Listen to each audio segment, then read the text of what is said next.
बात करेंगे क्रिकेट की। पाकिस्तान ने वेस्ट इंडीज को आखिरी टी20 में 7 विकेटों से शिकस्त देकर सीरीज 3-0 से अपने नाम कर ली। पाकिस्तान ने 208 रन का हदफ 7 बॉल्स पहले 3 विकेटों पर पूरा कर लिया। मोहम्मद रिजवान 87 और कप्तान बाबर आजम ने 79 रन की शानदार इनिंग्स खेली। शानदार कारकर्दगी पर रिजवान मैच और सीरीज के बेहतरीन खिलाड़ी करार पाए। इसी हवाले से बात करेंगे, हमारे साथ मौजूद हैं साबिक क्रिकेटर सैयद मोहम्मद उवैस। उवैस, बहुत शुक्रिया आपके वक्त का। उवैस, जिस तरह पाकिस्तान ने चेस किया और उसमें बाबर और रिजवान का किरदार कितनी अहमियत का हामिल था, क्या कहेंगे आप? जबरदस्त परफॉर्मेंस थी पाकिस्तान की, 3 T20 मैचेस जीतना। और आपको पता है वर्ल्ड कप के बाद पाकिस्तान की कंसिस्टेंटली परफॉर्मेंस अच्छी रही है। और रिजवान को आपको पता है उनका एक रिकॉर्ड भी बन चुका है, 2000 रन उन्होंने इस कैलेंडर ईयर में किए जो किसी बैट्समैन के पास नहीं है।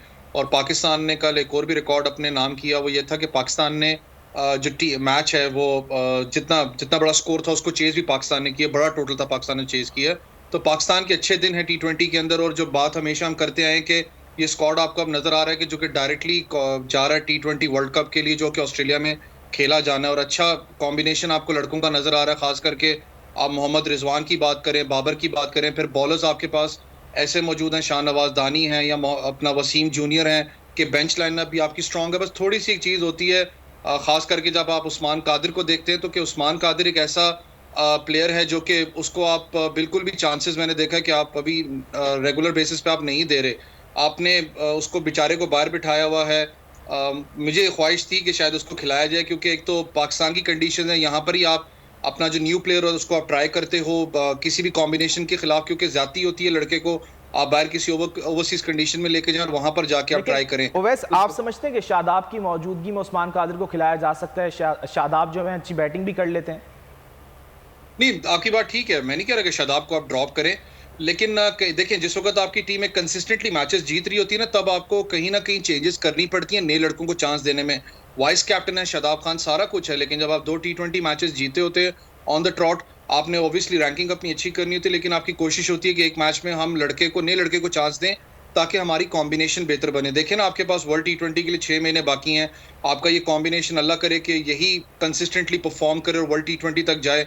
ऑस्ट्रेलिया का T20 वर्ल्ड कप आपको पता है आसान नहीं होगा, लेकिन ओवरऑल अच्छी परफॉर्मेंसेस पाकिस्तान की, अच्छी खबर भी है पाकिस्तान टीम के लिए।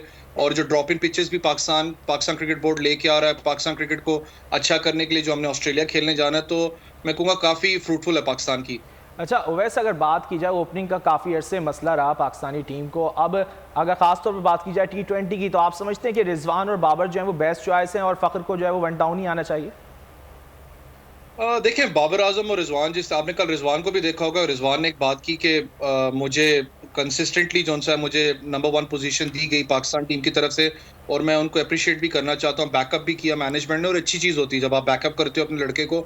उसने परफॉर्म भी किया। आपको याद हो जब रिजवान के पास रिजवान कराची किंग्स में सिलेक्ट नहीं हुए थे, उसके अलावा उनके पास क्रिटिसिज्म भी बहुत ज़्यादा किया गया कि क्या ये वही लड़का है जो कि छक्के चौके मार भी सकता है, कि यार इसमें इतनी पावर है, स्कोर कर नहीं सकते। उनको अजीब अजीब नाम भी दिए गए, लेकिन आज वही देखें 2000 रन भी कर चुके हैं इस कैलेंडर ईयर के अंदर। और ये जो कॉम्बिनेशन है आपका, ये बड़ा ज़बरदस्त जा रहा है पाकिस्तान के लिए। मैं नहीं चाहूँगा कि इस कॉम्बिनेशन को टूटना चाहिए। थोड़ा बहुत लीगलिंग फ़खर ज़मान ज़रूर मुझे नज़र आते हैं। ज़रूर उन्होंने वर्ल्ड कप के अंदर जो ऑस्ट्रेलिया के खिलाफ था, उन्होंने अच्छा परफॉर्म किया था। पाकिस्तान के बड़े मैच के प्लेयर हैं, लेकिन उनकी जो चीज़ है वन डाउन पोजीशन के अंदर उनको परफॉर्म करनी पड़ेगी, क्योंकि वन डाउन आपको पता है ऐसी पोजीशन है, किसी भी आप दुनिया क्रिकेट में खेल लें, वो एक बैकबोन की हैसियत रखती है। बाकी आपका मिडल ऑर्डर आसिफ अली ने भी जिस तरीके से कल आपको पता अच्छा परफॉर्म किया, हैदर अली थे, तो पाकिस्तान की कॉम्बिनेशन बड़ी ज़बरदस्त है। बस थोड़ी सी मैं कहता हूँ फ़खर ज़मान को खास करके मेहनत करने की ज़रूरत है।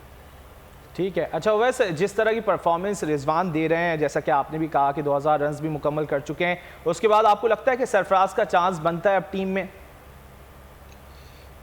बड़ा मुश्किल सवाल आपने पूछा है रजा भाई, क्योंकि ये सबका सवाल है, क्योंकि सब लोग कहते हैं कि क्या रिजवान अपना सरफराज भाई की जगह बनती है नहीं बनती। आपको याद हो, देखें सरफराज भाई ऐसा कैप्टन, उनमें कभी डाउट नहीं था, उन्होंने अच्छा परफॉर्म किया, बड़े ज़बरदस्त प्लेयर रहे हैं। उनको ड्रॉप किया गया था तो इनकंसिस्टेंसी जो उनकी बैटिंग के अंदर थी उसके से ड्रॉप किया गया था। लेकिन जिस तरीके से रिजवान परफॉर्म कर रहे हैं, तो ऑब्वियसली रिजवान पहली प्रायोरिटी होते हैं। लेकिन हाँ, सरफराज को बेंच लाइनअप पे ज़रूर होना चाहिए। लेकिन वही जो मैंने आपसे स्टार्ट में बात की, उन लड़कों को भी आप ट्राई करते हो जब आप कॉम्बिनेशन को चेंज करते हो, जब आप एक टूर्नामेंट जीते होते हो, हल्के मैचेस में आप ट्राई करते हो। आपको याद हो वर्ल्ड T20 के अंदर भी हम ये बात कर रहे थे कि नामीबिया के खिलाफ आपको कुछ कॉम्बिनेशन को ट्राई करना चाहिए था, लेकिन आपने विनिंग स्ट्रीक को कंटिन्यू करना था, आपने कंटिन्यू किया। यहाँ पर भी आप थोड़ा बहुत कर सकते थे, लेकिन जिस तरीके की परफॉर्मेंस इस वक्त रिजवान की जा रही है, तो आई डाउट कि सरफराज भाई की शायद जगह ना अच्छा, बनती खास तौर पे अगर उवैस बॉलिंग लाइनअप की बात की जाए तो उसमें वसीम जूनियर को जो ऐड किया गया है और खास तौर पर उन्होंने जो यॉर्कर्स कराई हैं, बहुत से लोग मवाजना कर रहे हैं उनका वकार यूनुस से। आप क्या समझते हैं मुस्तकबिल में वो वकार यूनुस की तरह परफॉर्मेंस भी दे सकेंगे पाकिस्तान के लिए? देखें काफ़ी अर्ली है। मैं रिजवान को, क्योंकि मैंने खास करके वसीम को मैंने देखा है केपीएल के अंदर, उनकी performance with a bat long handle use भी करते हैं, अच्छे स्ट्राइकर भी हैं, लेकिन काफ़ी जल्दी होगा उनको पिक करना। आपको पता है कल भी रन्स उन्होंने ज़रूर लीक किए 40 के या 44 के करीब और 2 खिलाड़ियों को आउट किया। पैशन है, जो फास्ट बॉलर में एग्रेशन है, वो सारा कुछ है, लेकिन अभी टाइम है उनको। हमारी थोड़ी सी गलती होती है कि हम लोग अभी से उनको ना कंपेयर करने, हमारे जो हैदर अली को देख लें, जब वो नया उसको आप हम सारे ज़्यादा स्टार्ट हो गए थे जी कंपेयर करना बाबर आजम, या बाबर आजम से अच्छी कवर ड्राइव्स वो मारता है, तो काफ़ी जल्दी होता है लड़के को कंपेयर करना। लेकिन परफॉर्मेंस अच्छी रही है वसीम की। आगे आगे जैसे जैसे टाइम बढ़ेगा देखने वाली बात है कि किस तरीके से वो परफॉर्म करेंगे। लेकिन एक और भी चीज़ है कि लोग काफ़ी क्रिटिसाइज भी कर रहे थे कि जी रन्स बहुत ज़्यादा लीक करते हैं, क्योंकि पहले मैचेस हैं। आप देखें उस लड़के ने इतना डेब्यू फर्स्ट क्लास में भी नहीं किया, पीएसएल में आई गेस एक ही सीजन उसने खेला है और वो पाकिस्तान टीम में उसका नाम आया था परफॉर्मेंस की वजह से। केपीएल में उसकी अच्छी परफॉर्मेंस रही है, तो टाइम लगेगा लड़के को, मैं कहता हूं एडजस्ट होने में, लेकिन साथ अच्छा खिलाड़ियों की अच्छा परफॉर्मेंस को जांचना होगा। बहुत शुक्रिया सैयद मोहम्मद उवैस, आपने वक्त निकाला हमसे गुफ्तगू की। सब्सक्राइब करें और बेल दबाएं ताकि कोई खबर रह न जाए।